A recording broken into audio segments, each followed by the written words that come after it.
Ahora, hermanos, vamos al estudio bíblico y la parte de la palabra para esta noche es Juan 13, versículo 1 al 11. Entonces, la parte de la palabra de Dios para esta noche, para este estudio, es Juan 13, versículo 1 al 11. Y el número de la página en mi Biblia de esta parte es 1295. El Evangelio de Juan, capítulo 13, los versículos 1 al 11. Juan 13, versículo 1 al 11.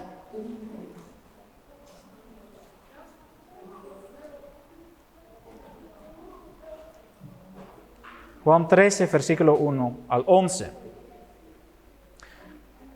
Y hermanos, por mucho tiempo ya estamos estudiando el Evangelio de Juan. Cada vez una parte, creo que no sé cuánto tiempo ya, pero mucho tiempo estamos estudiando versículo por versículo este Evangelio. Y ahora entonces vamos del capítulo 12 a 13, y no solo es otro capítulo, sino también es otra parte de la historia de Jesús en la tierra. ¿Sí? En los capítulos anteriores, en los primeros 12 capítulos que hemos estudiado, hemos visto cómo Jesús estaba predicando la palabra en medio de la gente, en medio del pueblo. Fue posible oír por todos, escuchar el mensaje de Jesús, para todos, en los primeros 12 capítulos del Evangelio de Juan. Pero ahora desde el tercero, este capítulo, el capítulo 13, desde este momento entonces vamos a ver que Jesús ya no está predicando en público a toda la gente. Entonces, en los capítulos anteriores hemos visto a un Jesús predicando en medio del pueblo, pero también a un Jesús discutiendo con los líderes religiosos, un Jesús también que fue rechazado por ellos, un Jesús que recibió mucho desprecio y también había mucha incredulidad en el pueblo. Entonces, esas situaciones hemos estudiado y Jesús estaba haciendo milagros y el pueblo reaccionó a esos milagros, y ahora vamos a ver una etapa diferente en la vida de Jesús. Capítulo 13 a 17 son partes muy especiales de este Evangelio, hermanos. Son muy especiales porque podemos ver conversaciones muy especiales entre Jesús y sus discípulos y también entre Jesús y Dios mismo. Cómo estaba conversando Jesús con su Padre Celestial. Y como podemos ver en esta parte, es que Jesús va a celebrar una fiesta especial, la fiesta de Pascua en el pueblo. Él va a celebrar la Pascua. Y cuando ellos están celebrando la Pascua, Jesús va a enseñar a ellos una lección importante, porque ya hemos estudiado varias veces lo que celebraban los judíos en la Pascua. ¿Qué hicieron los judíos? Ellos mataban a un cordero, ¿verdad? Un cordero mataron ellos. Y comieron todos juntos el cordero para recordar cómo fueron ellos salvados de esclavitud en Egipto. Pero ahora Jesús va a enseñar a través de este cordero que Jesús mismo es el Cordero de Dios. El Cordero que es enviado por su Padre para ser matado también, para ser sacrificado, para entregar a sí mismo, para salvar a su pueblo. Eso es lo que Jesús va a enseñar en estos capítulos que van a venir. Pero vamos al primer versículo, y ahí podemos ver que es una introducción a otra etapa de la vida de Jesús. Versículo 1. ¿Quién me puede ayudar con leer el versículo 1? Versículo 1, ¿sí? Antes de la fiesta de la Pascua, sabiendo Jesús que su hora había llegado, para que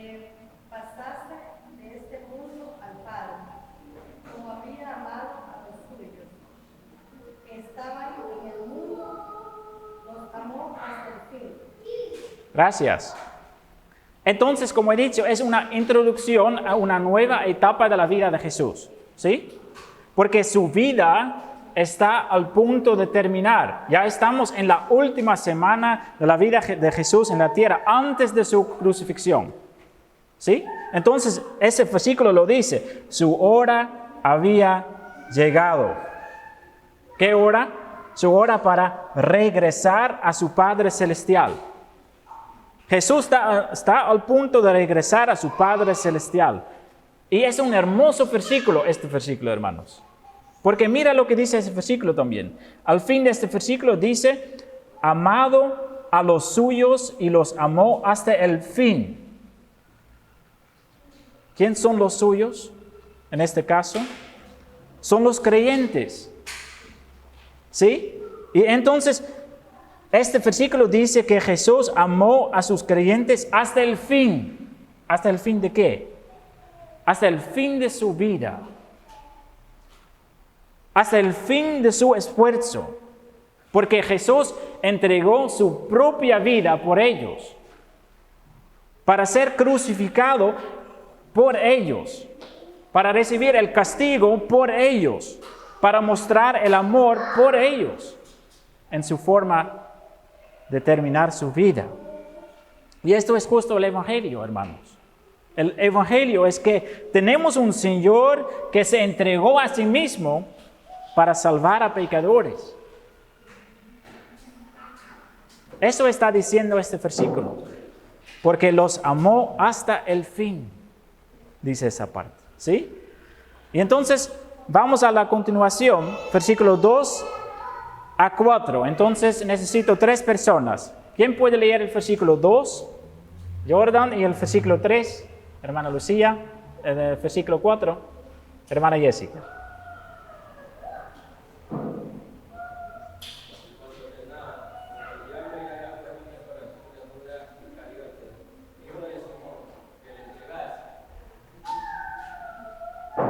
Sabiendo Jesús que el Padre le había dado todas las cosas en las manos, que había salido de Dios, y a Dios iba. Se levantó de la cena y se quitó su mano, y tomando una toalla se la ciñó. Ya. Entonces, están pasando muchas cosas y están diciendo muchas cosas en estos 3 versículos, que es una sola cosa lo que está diciendo la palabra en estos 3 versículos. Entonces, ¿qué está pasando primero? Están cenando juntos. ¿Quién es? Es Jesús y sus discípulos. Están cenando. Ellos juntos. ¿Sí? Entonces, ellos han entrado en una casa y están juntos en ese lugar que llamamos nosotros el aposento alto. Es decir, un cuarto especial en el segundo piso de una casa. Un lugar especial para celebrar fiestas. Y ahí están juntos los discípulos de Jesús y Jesús mismo. Y lo que es interesante es que Jesús está con los 12 discípulos. Todos los discípulos están presentes, los 12. Y eso es interesante porque este versículo dice que también Judas Iscariote está presente. Y todos sabemos quién es Judas. ¿Sí? Porque sobre él habla esta parte también. Judas es el que traicionó a Jesús. Y hermanos, eso es muy importante para saber, para reflexionar un poco en esto, ¿no? En Judas. Porque primeramente, ¿qué dice esa parte de la palabra de Dios? ¿Quién ha puesto en su corazón el deseo de traicionar a Jesús? ¿Quién? El diablo, dice esa parte, ¿sí? El diablo entonces ha puesto el deseo en su corazón de entregar a Jesús. Imagínense, hermanos, Judas estaba trabajando años con Jesús, ¿sí? 3 años todos los días él estaba con Jesús, él estaba enseñando la palabra, él era pastor, hermanos. Judas era un pastor que salió a todos los lugares para predicar la palabra. Judas estaba en la presencia de Jesús por 3 años, ¿sí? Pero lo que podemos ver en su vida es que él nunca fue cambiado verdaderamente. Él estaba siguiendo a Jesús. ¿Por qué? Él estaba siguiendo a Jesús por interés propio. Su deseo era ser rico. Eso fue su deseo. Porque él pensaba, Jesús algún momento va a ser rey. Y él estaba pensando en un rey terrenal. Con mucha prosperidad también entonces. Y él tenía el deseo de ser gobernador importante, con una posición importante en el reino de Jesús. ¿Sí? Él estaba pensando en el dinero. Él estaba siguiendo a Jesús por el dinero. Eso fue la idea. Hasta que vino la decepción. Que empezó a entender que Jesús no estaba interesado en el dinero. No estaba interesado en una posición importante en el mundo. ¿Sí? Entonces, ese deseo de tener una posición cambió en odio. Jesús tiene un odio Judas tiene un odio profundo en su corazón por Jesús. Él no quiere seguir a Jesús, él quiere entregar a Jesús. Él quiere obtener un poco de dinero por entregar a Jesús a los fariseos. Entonces lo que leemos en esta parte es que el diablo tiene mucha influencia en su vida. Imagínense, hermanos, aún en estos 12 discípulos de Jesús, el diablo tenía mucha influencia.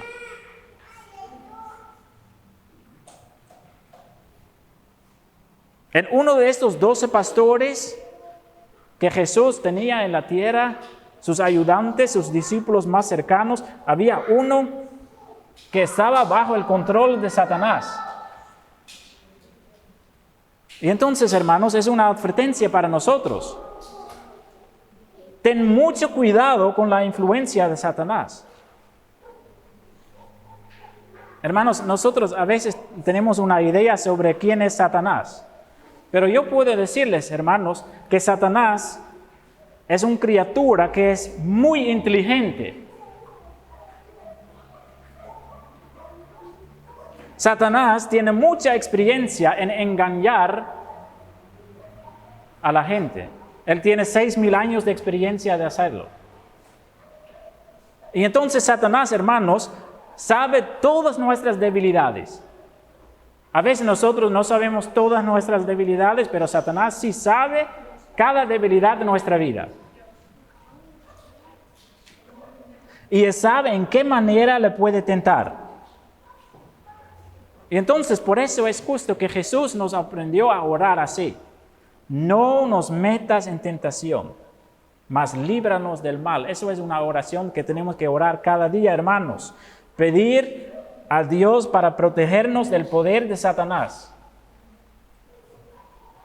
Porque al momento que nosotros aceptamos algún pecado en nuestra vida, Satanás lo usa como una puerta para entrar en nuestra vida y para tener influencia en nuestra vida. Eso es lo que leemos en esta parte sobre Judas, que Satanás ha puesto algo en su corazón. ¿Por qué? Porque él tenía esta puerta abierta.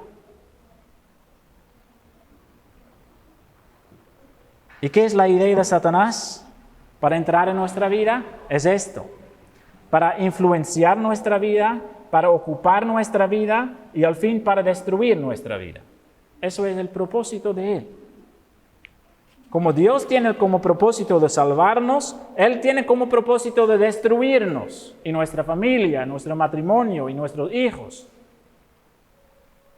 Entonces, una advertencia. Porque podemos pensar que estamos bien, porque nadie de los discípulos desconfía en Judas. Nadie de los discípulos. Pero él tenía en su corazón ese deseo de traicionar a Jesús. Entonces puede ser que por fuera estamos sirviendo a Dios, pero por dentro que nuestro corazón está lejos de Dios.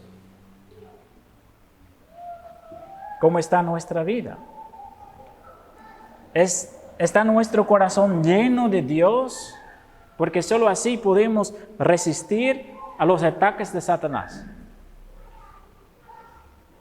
Ese versículo lo dice: sabiendo Jesús que el Padre le había dado todas las cosas en las manos y que había salido de Dios y a Dios iba. Una parte un poco difícil para entender, pero lo que esta parte de la palabra está diciendo, Jesús sabe que ya es hora en que llegará a ser Señor de todo. Jesús sabe que Él es elegido para ser Salvador del mundo. Jesús sabe que Él viene de Dios y que Él regresa a Dios.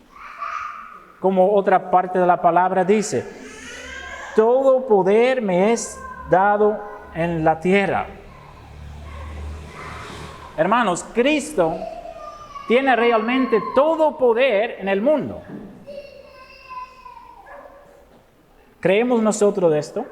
¿Creemos nosotros que Cristo realmente es el Rey de Reyes y el Señor de Señores?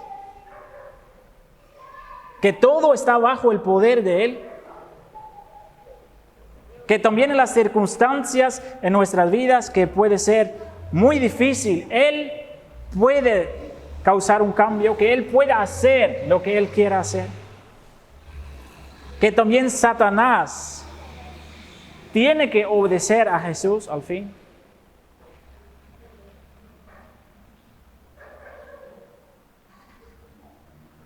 Y entonces, con esa idea empezamos esta parte, ¿no? Jesús es, en esta introducción hemos visto que Jesús es el Salvador del mundo, que Jesús es enviado a la tierra para ser Salvador y que Él tiene todo poder en el mundo. Él es el Señor de señores, como he dicho. Y con esto en mente hay que seguir leyendo esta parte, ¿sí? Entonces, Cristo, el Todopoderoso, Cristo, el Rey de Reyes, ¿qué va a hacer? Los discípulos entraron en el salón en que van a celebrar la Pascua. Y está pasando algo interesante. Leemos en otras partes de la Biblia también la misma historia, que los discípulos entran en el salón sin lavar los pies. Y eso fue algo muy raro en el tiempo de Jesús. En el tiempo de Jesús, la gente no tenía zapatos. Ellos tenían sandalias. Y Israel, en el tiempo de Jesús, era un lugar seco con mucho polvo. Y entonces normalmente cuando la gente entraba en la casa, primeramente había un siervo o tal vez un esclavo en las casas de las personas con mucho dinero que lava los pies de los visitantes. Entonces una obra muy humilde, hermanos, una obra muy, muy humilde. ¿Sí? Si quiere hacer una comparación con algo en nuestro tiempo, ¿sí? Ese lavar de los pies podemos comparar con limpiar un inodoro. ¿Sí? De esa forma tenemos que pensar. ¿Sí? Una obra muy humilde. ¿Sí? Pero lo que leemos es que en ese lugar donde están los discípulos no hay un siervo que está lavando los pies. Y los discípulos no lo quieren hacer. Y entonces entran y van a comer con sus pies sucios. Porque nadie dice o nadie tiene la humildad de decir, yo lo hago. Y ahora, hermanos, mira lo que está pasando. Juan dice, aquí está el Todopoderoso, aquí está el Rey de Reyes, aquí está el Señor de Señores. ¿Y qué hace? Versículo 5. Se levantó, versículo 4 lo dice, se levantó de la cena y se quitó su manto y tomando una toalla se la ciñó. Y versículo 5, luego puso agua en un lebrillo y comenzó a lavar los pies de los discípulos. El más alto de ellos, el más alto del mundo, está haciendo la obra más humilde posible, lavando los pies. Imagínense, hermanos, así es Jesús, el Rey de Reyes, hermanos. Dice la palabra, se humilló a sí mismo para salvar a nosotros, pecadores. Versículo 6, ¿quién lo puede leer? ¿Sí, Juan?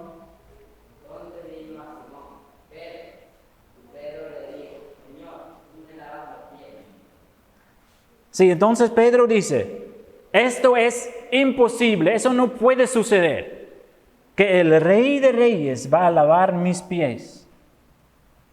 Esto es imposible. El Maestro lavando los pies para Pedro es inaceptable.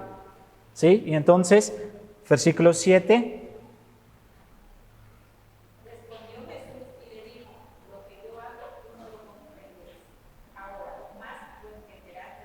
Ya, entonces Jesús dice, yo voy a explicar lo que estoy haciendo. ¿Sí? Lo que yo hago en este momento no puede entender, pero más luego yo voy a explicar lo que estoy haciendo. ¿Sí?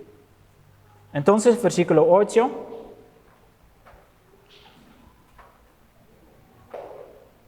¿Sí, hermana?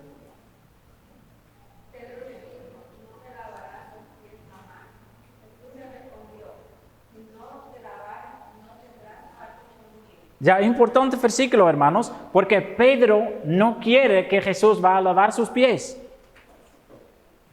Eso es demasiado humilde para Pedro. Él dice, eso no puede suceder. Él es el Rey de Reyes y el Señor de Señores, no va a lavar mis pies. Pero Jesús claramente dice a Pedro, si yo no puedo ser su siervo, no perteneces a mí. Es una lección profunda, mis hermanos, una lección muy importante también para nuestra vida espiritual. Porque lo que dice Jesús en esta parte prácticamente es, no he venido para ser servido, sino para servir. Y esa es la lección más importante de nuestra fe, hermanos. En el mundo hay tantas religiones y todas las religiones enfocan en la misma cosa. ¿Cómo puedo yo servir a Dios? Pero la fe verdadera es así. ¿Cómo sirvió Dios a nosotros? En esta parte, esta lección podemos leer claramente. ¿Sí? No he venido, dice Jesús mismo en otra parte, para ser servido, sino para servir. Esta lección tenemos que entender para vivir una vida enfocado en Cristo, hermanos. Muchas veces cometemos el mismo error. Muchas veces pensamos nosotros que con nuestra actitud, que nuestro esfuerzo, que con nuestro buen comportamiento podemos ganar el favor de Dios. Y es un error. Nosotros no podemos ganar el favor de Dios. No es así. En la verdadera fe, hermanos, no vale lo que yo hago por Dios. En la verdadera fe, vale solo lo que Dios hace por nosotros. Lo que Cristo hizo por mí, entregándose a sí mismo para ser nuestro Salvador. Entregándose por mí, un pecador asqueroso, con un corazón malvado y un alma perdida. Eso es la situación. Un enemigo de Dios, de la naturaleza. Y Cristo vino para salvar a sus enemigos, hermanos. A miserables pecadores, como yo y usted. Eso es la situación. Y eso está mostrando Jesús en esta parte. Nosotros no tenemos que servir primeramente a Cristo. Cristo tiene que servir primeramente a nosotros, entregándose a sí mismo para salvarnos. Y si usted sabe que Cristo le salvó, eres llamado no para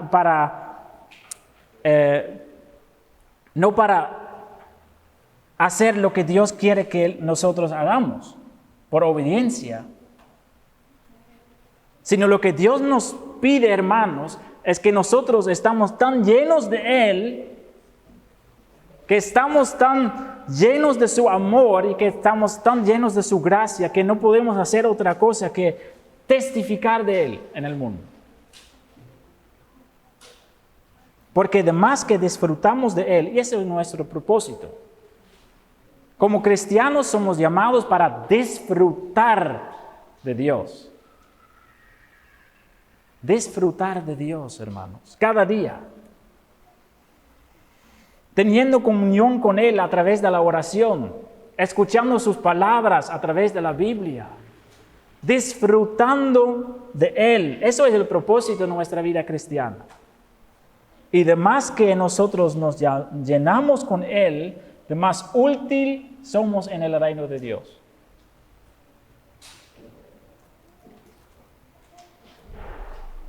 Entonces, Cristo está mostrando en esta historia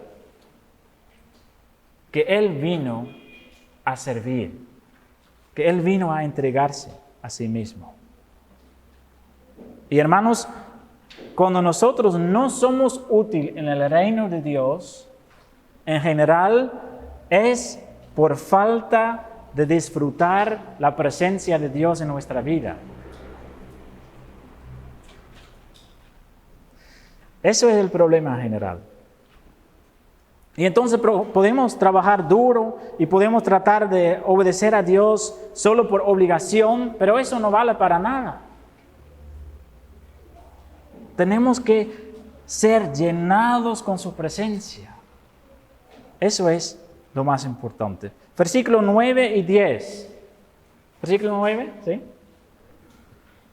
Le dijo Simón Pedro: Señor, no solo los pies, sino también las manos y la cabeza. Y versículo 10. ¿Sí también? Sí. Sí, está bien. 10 también. Jesús le dijo: el que está lavado no necesita sino lavarse los pies, pues estáis, aunque no todos. Está bien, está bien. Entonces Pedro entiende ahora lo que Cristo está diciendo. ¿Sí? Pedro ya entiende, pero Pedro va a otro extremo. Y él dice, ahora tiene que lavarme completamente. Entonces. Pero Cristo con amor y cariño dice, sus pies es suficiente, Pedro. Sus pies es suficiente. Ustedes ya son limpios. Ya son limpios del pecado, porque yo he perdonado a ustedes. Aunque uno, dice esa parte también, no participa en esto. Judas. Porque el corazón de Judas no estaba llenado con Cristo. Y así Jesús está lavando los pies. Y imagínense, hermanos, que Jesús no solo está lavando los pies de Pedro, no solo está lavando los pies de Juan y de los otros discípulos, sino también los pies de Judas. ¿Qué amor tiene Cristo, hermanos, por pecadores? Aún los pies de Judas estaba lavando Jesús, aunque dice la palabra que él sabía quién le iba a entregar.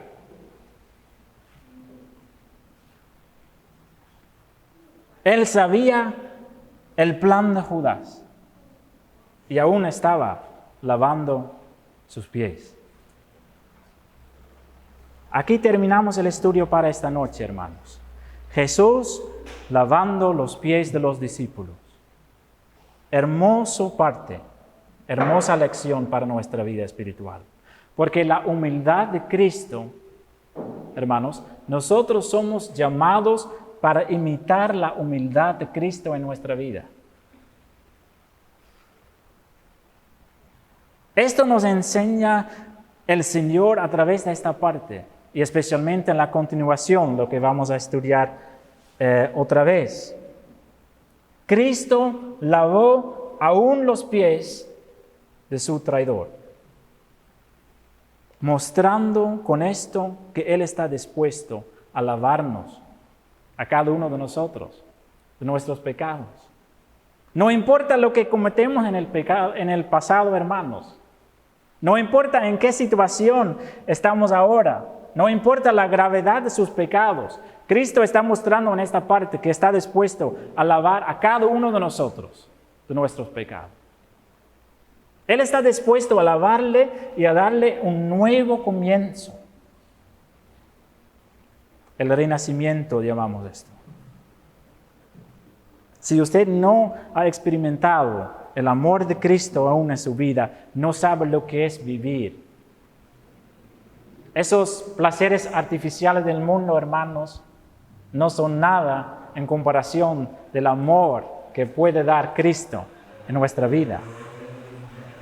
Y entonces les invito a entregarle, a pedir a Jesús a lavarle de su maldad y a perdonar sus pecados. Vaya a Él en oración, pidiendo, rogando a lavarle de tus pecados y a darle la misma actitud que Él tenía, esta humildad, esa humildad extrema para servir a los demás, entregando aún a sí mismo para salvar a pecadores. Amén.